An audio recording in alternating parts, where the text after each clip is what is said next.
Time to look at what's on the agenda for today. Today it's defensive line. Who's going to be the stars? Obviously, Auburn losing some star power. Montravius Adams, Carl Lawson. Who's going to be that guy that maybe kind of fills that role? It's going to be hard.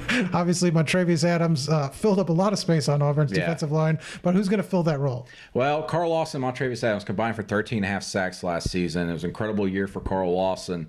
I think that Jeff Holland's going to have to be a guy that steps up, that really gets pressure on the quarterback and really helps out the rest of the defensive line.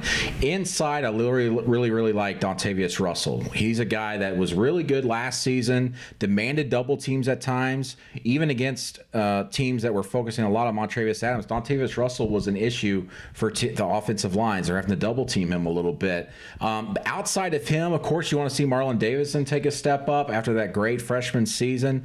And then the guy I'm really interested about, that's kind of the question mark, the biggest question mark, is Paul James III.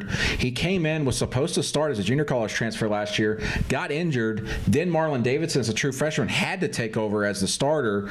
Can Paul James III get on the field? I think he will.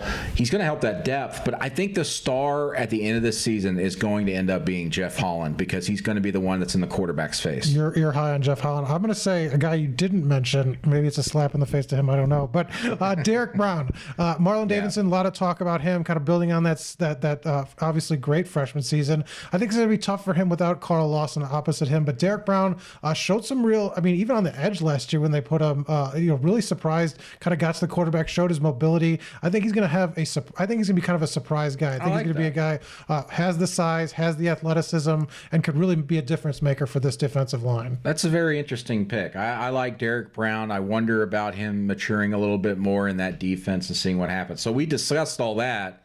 Who's going to end up leading the team in sacks? That's going to be a tough one. Holland seems like the obvious choice. They're going to have him rushing the passer a lot. I think he's probably the favorite. If I had to probably pick one, it'd probably be him. I know it's not exactly kind of a shock the world pick, but when you're kind of, that's your position, that's kind of what your aim to do. I think he's kind of probably the favorite. Yeah, I have to agree with Jeff Holland. He would be my pick to lead the team in sacks. I think outside of him, another guy that's going to be a sack getter for them will be Marlon Davidson. I think he's going to take that next step up. He won't have a sophomore slump. And actually, if you look at his stats, he could have done a little bit more even as a freshman. I think he'd be like the second team sack leader. And I know Kevin Steele says stats don't matter, but sometimes, somebody's got to get sacks. Someone has got to get the sacks. Get him down. And because as he said, turnovers are a big thing for them this season, and to do that, they have to affect the quarterback. And if they're affecting the quarterback, they're going to get sacks. They need more sacks. That's it for today's agenda. We'll just see you Monday.